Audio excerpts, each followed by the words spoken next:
probably lots of questions, but I'm going to get a lot of my own questions answered later today, so stay tuned for more. Thanks so much. And that was Republican House Speaker Mike Johnson on this day walking out of the room rather than taking questions from reporters. When will the House be back in session? Will the House match the Senate and pledge to take a vote on extending healthcare tax subsidies? What is the schedule for Adelita Grijalva's swearing in? No answers. Mike Johnson apparently still hiding. Refused to even answer a single question today. That's extraordinary. Hello, everybody. David Shuster here. Even pro-Trump Republicans are slamming Speaker Johnson. Mike Lindell's streaming channel, Lindell TV, noted on X, according to House gallery rules, the Speaker is expected to take at least one question. Johnson has never skipped Q&A before. After weeks of daily shutdown updates and follow-up questions, the silence speaks volumes. In the 6 minutes that Speaker Johnson did talk to the press, he noted that the continuing resolution to fund the government includes back pay for federal workers and fully funding food stamps for a year. That measure first has to get through the U.S. Senate. At the very moment that they do that final vote, I will call all House members to return to Washington as quickly as possible. We'll give a 36-hour formal and official notice so that we can vote as soon as possible to pass the amended CR bill and get it to the president's desk. Lawmakers in the House now expect Johnson to bring the chamber back into session as early as Wednesday.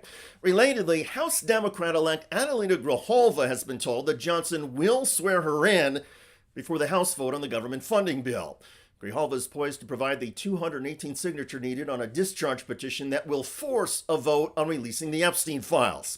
Under House rules, that vote must happen within 7 legislative days, which means a vote on the Epstein files could come by the end of next week. In the meantime, many House lawmakers face the same immediate challenges as other Americans: canceled flights and an air travel mess. And as of Sunday, nearly half of all domestic flights and U.S. flights were either canceled or delayed. And it's a very serious situation. So I'm saying that by way of reminder. I'm stating the obvious to all my colleagues, Republicans and Democrats in the House. You need to begin right now returning to the Hill. We have to do this as quickly as possible. While reopening the government may come with some urgency, the key concern for Democrats the past 42 days, affordable health care, is now going to be something of a congressional afterthought. Centrist Democrats agreed to fund the government merely on a pledge by Senate Republican leaders to have a health care tax credit vote by the end of the year. Because of the shutdown fight, we've had a number of Republicans who have figured out that this is an issue for them. This is not a red state issue or a blue state issue. It's an issue about making sure that people can afford their health insurance.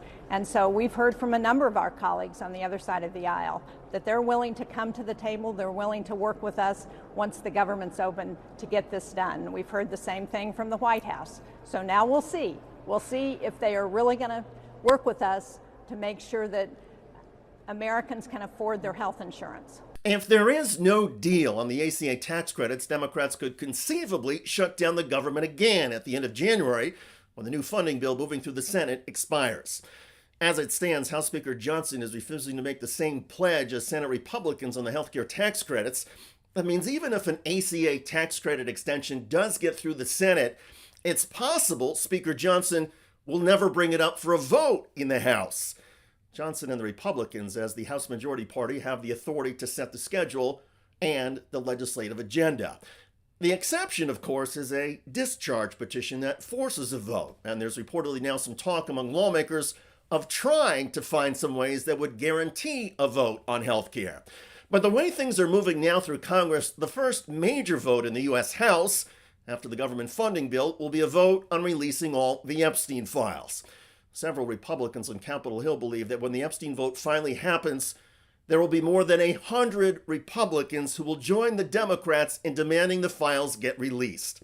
The latest Epstein news involves Britain's Prince Andrew. Prince Andrew, no more. The British royal officially stripped of his title, now officially known as Andrew Mountbatten Windsor.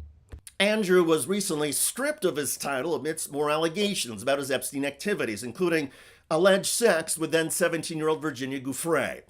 At the time, Donald Trump was best friends with Jeffrey Epstein and was pictured with Prince Andrew. According to documents and reporting, Trump and Epstein referred to themselves as the squad for Andrew. In other words, Trump allegedly worked with Epstein to identify and possibly procure girls for Andrew. Trump has denied ever being friends with Andrew and has denied any wrongdoing with Epstein. Still, Democratic House lawmakers are now pushing for an interview with the former Prince Andrew.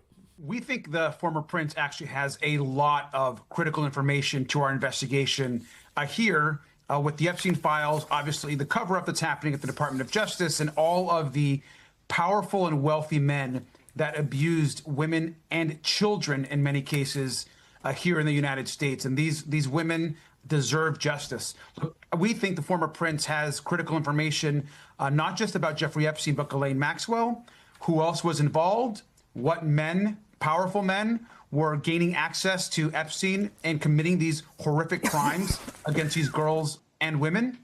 We also think he has critical information around the financial crimes and all of the money and the money laundering that was happening going in and out of the United States, in some cases possibly from foreign governments or other powerful men across the world. Under U.S. laws, a foreign national cannot be forced to testify or answer questions to the U.S. Congress.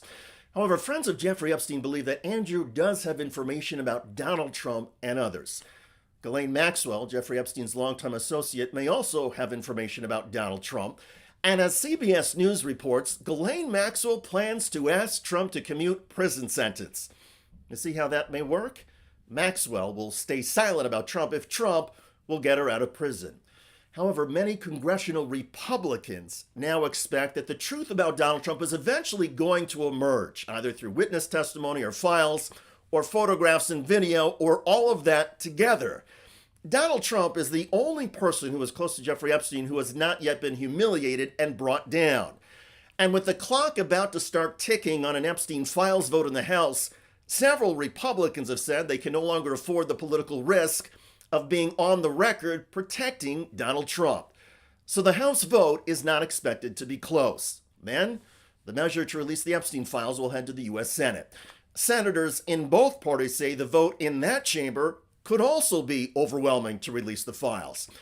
They say it's a measure of how weakened politically Donald Trump has become and how uncertain all members of Congress have become about what the Epstein-Trump files may reveal. All things Epstein have become politically radioactive for Republicans, prompting even House Speaker Mike Johnson to try and dodge any questions. By the way, the economic questions are also getting more challenging for Republicans now. The latest data shows that Donald Trump has plunged consumer confidence to a record low. Here, take a look here. This is consumer sentiment, the current conditions. Consumer sentiment can be the current conditions or it can be future expectations. We're looking at current conditions. And get this, according to the University of Michigan, we are dealing with the worst ever view of current conditions dating all the way back since 1951. This is record-breaking in the way you don't want to be breaking records. And get this, Kate, it is down 30%. Consumer sentiment of current conditions down 30% from January when Donald Trump took office. Check out that video at the link below. It generated a lot of comments on YouTube. One of the most popular is from Brafley, who wrote, "Completely self-inflicted. Well done." I hear you. I look forward to reading your comments about House Speaker Mike Johnson getting slammed across the political spectrum for his efforts to try and avoid answering questions from the press. I'm David Shuster. Thanks for joining us.